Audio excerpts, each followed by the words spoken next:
लखे मुख चंद लेत आनंद, लखे मुख चंद लेत आनंद। धन्य सो बाधनु धारी दयामयी जनक दुलारी। आरती अमर बिहारी दयामयी जनक दुलारी।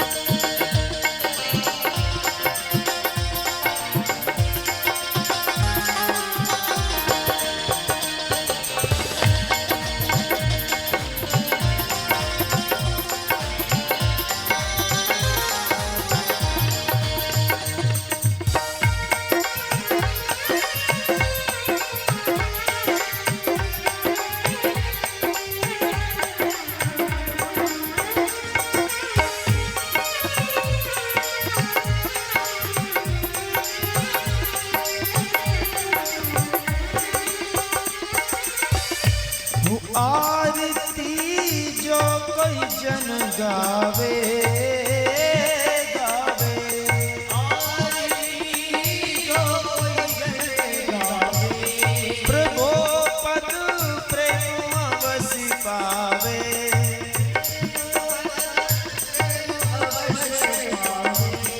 आरती जो कोई जन गावे। पावे शरण नर नार करो भव पार, शरण नर नार करो भव पार। बोलिए जय भयहारी दयामयी जनक दुलारी। आरती अमर बिहारी दयामयी जनक दुलारी।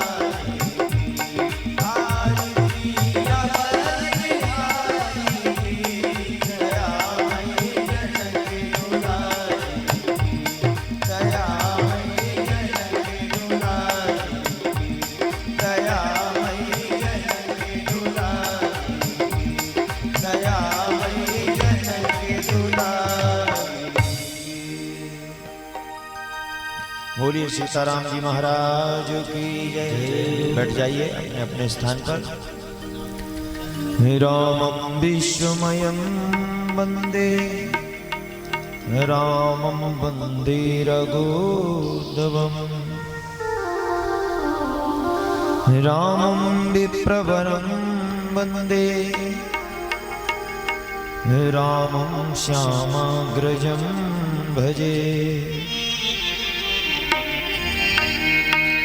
यशवांग सुतस्योतं रम्यं रामायणं व्रतं, शैलजा सेवितं वन्दे तं शिवं सोमरूपणम्।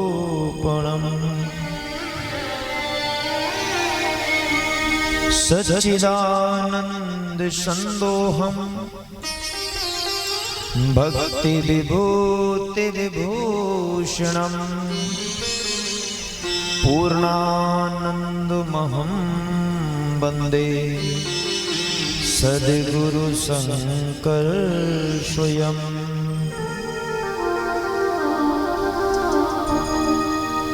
आनंद सानंद ममलम निज बोध रूपम सीतापति विदित तत्त्वमहं नमामि। मनोजवं मार्गतुल्य वेगं जितेन्द्रियं बुद्धिमतां वरिष्ठं वातात्मजं वानरयूथमुख्यं श्रीरामदूतं शरणं प्रपद्ये। शरणं प्रपद्ये।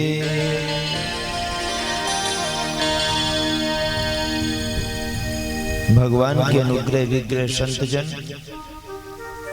एवं समस्त भक्तजनों को व्यासपीठ से भगवत भाव से आप सभी को प्रणाम। आइए हम नवम पारायण राम कथा कि आज तृतीय दिवस के सायंकालीन वेला में प्रवेश कर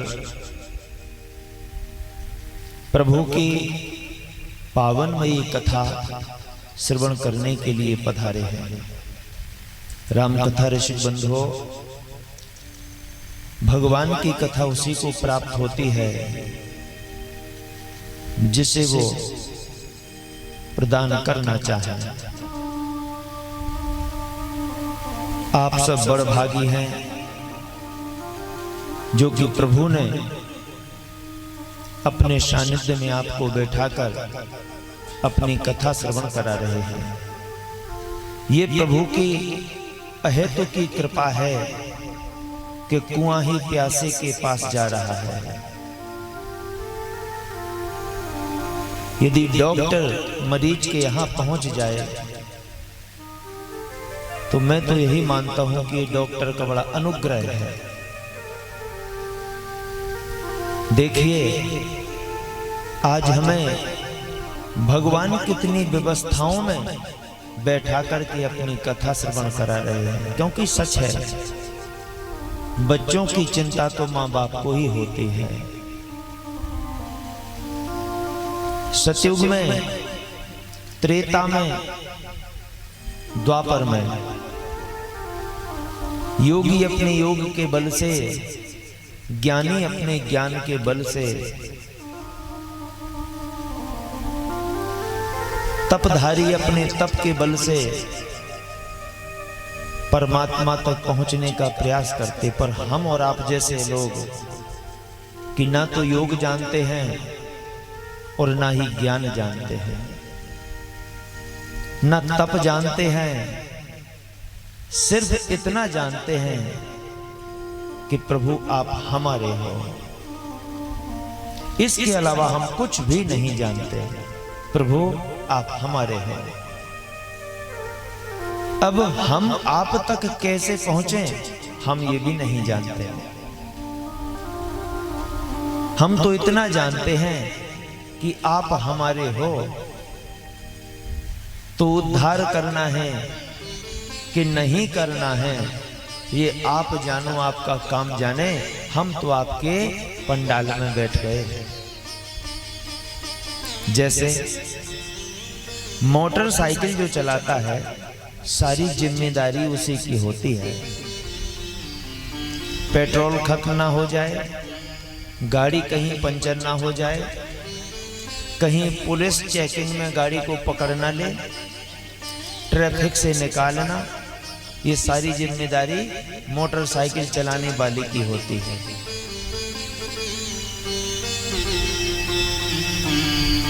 जिसमें आप थोड़ा भी आलस नहीं खा सकते। नजर हटी और दुर्घटना घटी। ये तो मोटरसाइकिल चलाने वाले की विधा है। और यदि आप चाहते हो कि हम अपनी मंजिल तक भी पहुंचे, हमें पेट्रोल की भी चिंता ना रहे, हमें पंचर की भी समस्या ना रहे, हमें पुलिस का भी झंझट ना रहे, तो कुछ करने की आवश्यकता नहीं है, सीधे से बस में बैठ जाओ।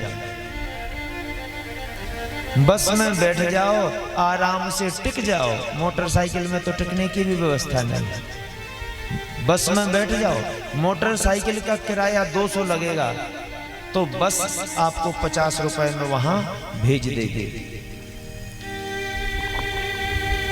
पंचर हो जाए तो कोई झंझट नहीं, पुलिस पकड़े तो कोई झंझट नहीं, आप अपनी मंजिल तक पहुंच जाओगे।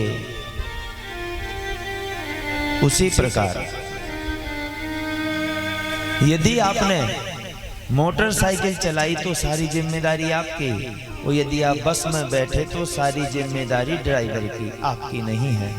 आप तो चाहो बस में बैठते ही सो जाओ, जिम्मेदारी ड्राइवर की है, आपकी नहीं है। अगर पंचर हो जाए तो आप उतरना नहीं, वो ड्राइवर क्लीनर दोनों उतरेंगे नीचे, स्टेपनी दूसरी लगाएंगे, पर आपसे नहीं कहेंगे कि आप पहिया पकड़ लो। तो यदि मोटरसाइकिल पंचर हो गई तब आपकी जिम्मेदारी है, आपको ही खचोड़ना पड़ेगी, चाहे 1 किलोमीटर चाहे 2 किलोमीटर। देखना, मोटरसाइकिल के सफर में कोई ये नहीं मिलेगा कि मसाले वाले चने, पर बस में वो भी व्यवस्था मिलेगी। अपनी सीट पे बैठे बैठे चने मिलेंगे, पानी मिलेगा, सब मिलेगा। मोटरसाइकिल में ऋतुएं परेशान करेंगी, गर्मी में लपट लगेगी, सर्दियों में सर्दी लगेगी, बरसात में भीग जाओगे, पर बस में ये सारे झंझट खत्म हैं। गर्मियों में लपट नहीं लगेगी, सर्दियों में सर्दी नहीं लगेगी, बरसात में पानी भी उस पे से भी नहीं भीगोगे। वो 50 रुपए में कितनी अच्छी व्यवस्था है। तो आप बताओ, अपनी मंजिल तक मोटरसाइकिल से जाना सही रहेगा कि बस में बैठ के जाना सही रहेगा? बस में बैठ के जाना सही रहेगा। तो मोटरसाइकिल आपकी ज्ञान की है, मोटरसाइकिल आपकी योग की है, मोटरसाइकिल आपकी तप की है, और भगवान के नाम की बस है, भक्ति की बस है। सिर्फ श्रद्धा का टिकट कटाओ और बैठ जाओ, सारी जिम्मेदारी भगवान की है, फिर आपकी नहीं रहेगी। सारी जिम्मेदारी भगवान की, आपका कुछ नहीं है। अपने धाम में ही वो अपनी गाड़ी रोकेंगे और फिर कहेंगे भैया अब उतर आओ, तुम तसल्ली से आनंद की नींद में सोते जाना, कोई दिक्कत नहीं होगी। तो हम प्रभु से कहेंगे कि ले चलो अपनी नांगरिया, कि ले चलो अपनी नांगरिया। चल रहे हैं भगवान के धाम कि बार बार जन्म बार बार मरण कराते यहीं रहेंगे। प्रभु से सच्चे मन से प्रार्थना करो कि ले चलो अपनी नांगरिया, अवधू बिहारी सांवरिया, अवधू बिहारी सांवरिया। ले चलो अपनी, ले चलो अपनी नांगरिया, अवधू बिहारी सांवरिया, अवधू बिहारी सांवरिया, अवधू बिहारी सांवरिया।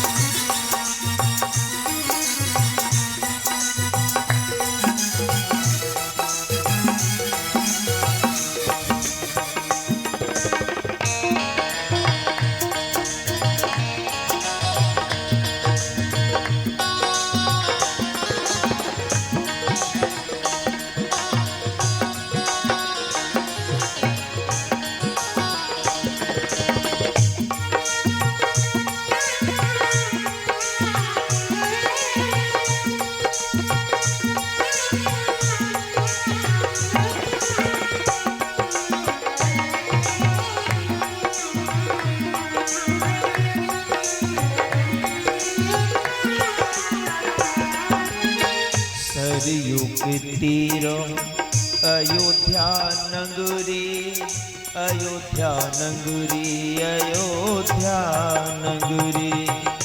सरयू के तीरो अयोध्या नगरी, अयोध्या नगरी, अयोध्या नगरी।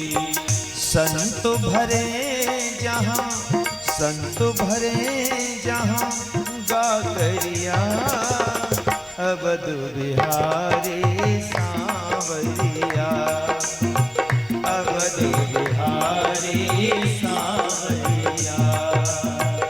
ले चल अपनी नागरिया, ले चल अपनी नागरिया, अवध बिहारी सांवरिया। जय हो।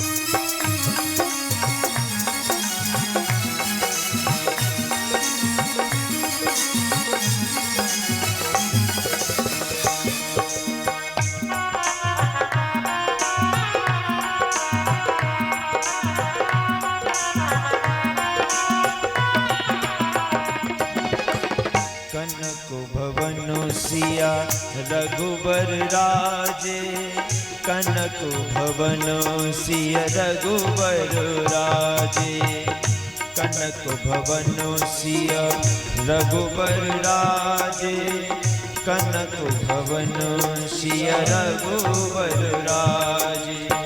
देखो भई में, देखो भई में बाबरिया, अवध बिहारी सांवरिया, अवध बिहारी सांवरिया।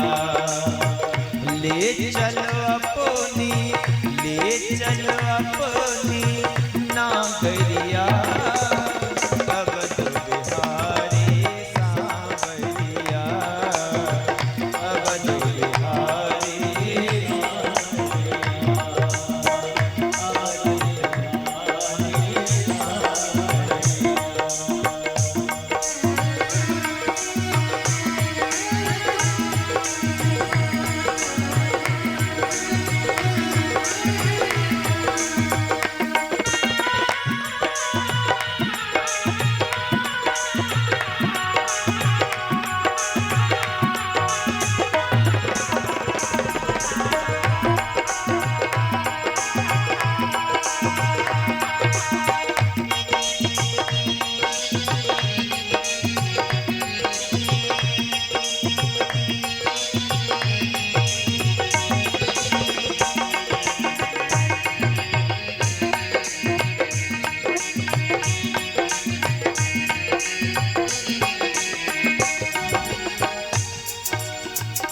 भरद्वाज मुनि बसई प्रयागा, भरद्वाज मुनि बसई प्रयागा, ते नहीं राम पद अति अनुरागा, ते नहीं राम पद अति अनुरागा। एक बार भरे, एक बार भरे मकर नहाए, सब मुनि से आसमन से धाये।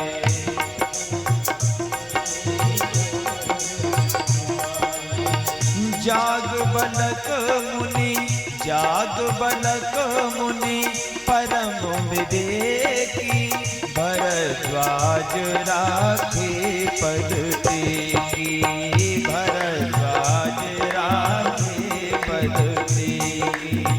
श्री राम जय राम, श्री राम जय राम, जय जय राम, श्री राम जय राम, जय जय राम, श्री राम जय राम, जय जय राम, श्री राम जय राम, जय जय राम, श्री राम जय राम, जय जय राम।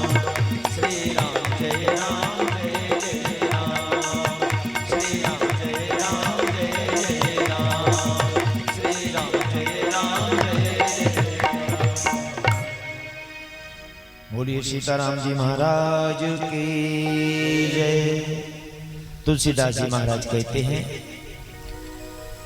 कि प्रयाग में मुनि भरद्वाज का आश्रम है, बड़ा रमणीक, बड़ा शांतिप्रद है। एक बार संक्रांति का समय था, सूर मकर में थे, अनेक संत महात्मा पधारे। उसी में हमारे जागबलक महाराज भी पहुंचे हुए थे।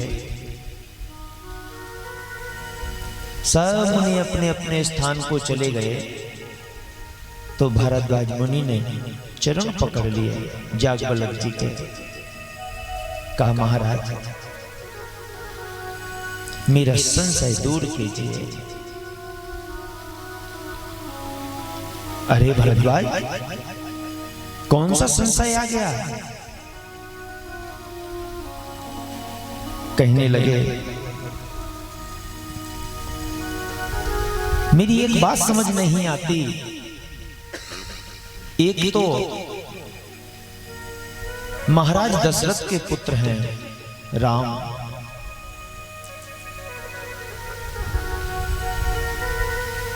और दूसरे वह राम कौन से हैं जिनको शिव जी ध्यान में ध्याते हैं, निरंतर शिव जी जाप करते हैं?